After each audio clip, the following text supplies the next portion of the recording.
تعالى سيحاسبهم.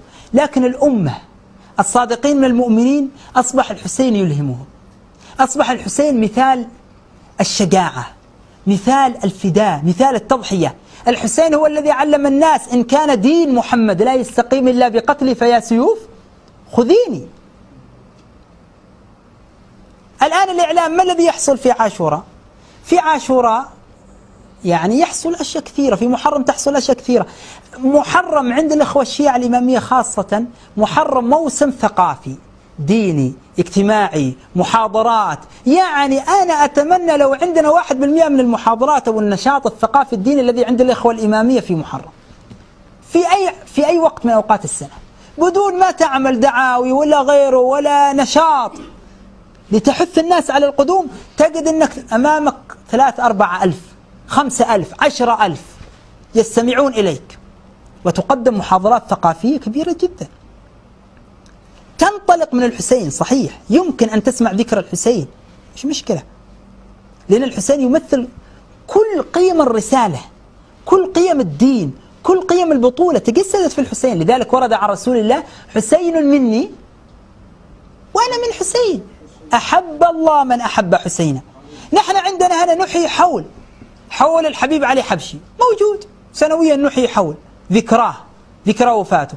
حول الحبيب محمد الهدار يحيونه. في تريم الجماعة تلاميذ ومريدين الحبيب عمر يحيون حول الحبيب محمد بن سالم بن حفيظ، حول الحبيب سالم بن حفيظ جده. مناسبات، ما المانع أن نقف عند هذه الذكرى؟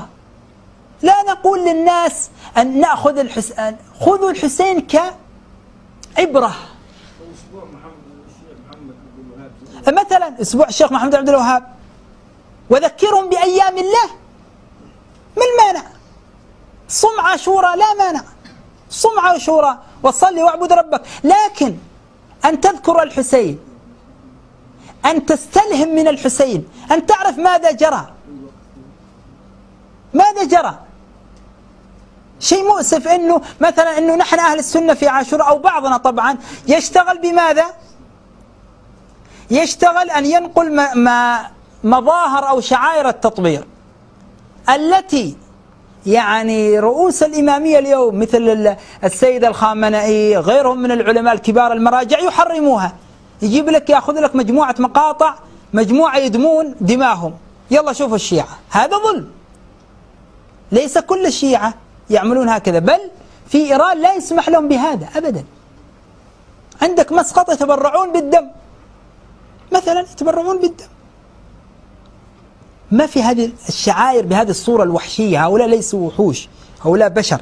أنا أرى أنه أقل القليل يتبرعون بالدم للمستشفيات بدل العادة يعني السيئة، التطبير اللي يعملها الجهلة في باكستان وفي الهند اللي أخذوها من الهندوس وغيرهم.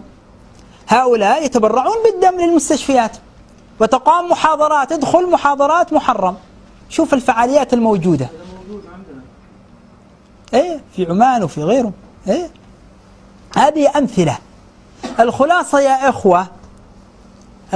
يا إخوة من الجميل أن نعيش الوحدة، من الجميل أن نجتمع ولا نتفرق، من الجميل أن لا نهزأ بمعتقدات الآخرين، وأن نتناول القضايا كلها بموضوعية، لا نكذب، لا نفتري، نحاول أن نتقرب إلى الله، نحاول أن نستلهم من مدرسة الصيام، مدرسة الحسين، مدرسة القرآن، هذه كلها مدرسة الحياة، مدرسة التاريخ. وذكرهم بأيام الله، ونتقدم في الحياة، نترقى في أرواحنا، في أبداننا، في عقولنا. نسأل الله أن يتقبل. اللهم تقبل منا وارحمنا. السلام على الحسين وعلى علي بن الحسين وعلى أولاد الحسين وعلى أصحاب الحسين. نسأل الله أن يجعلنا ممن يسيرون على نهج جد الحسين صلوات الله عليه وآله، وأن نكون من الصالحين الشهداء المتقين الفائزين. اللهم آمين، اللهم آمين.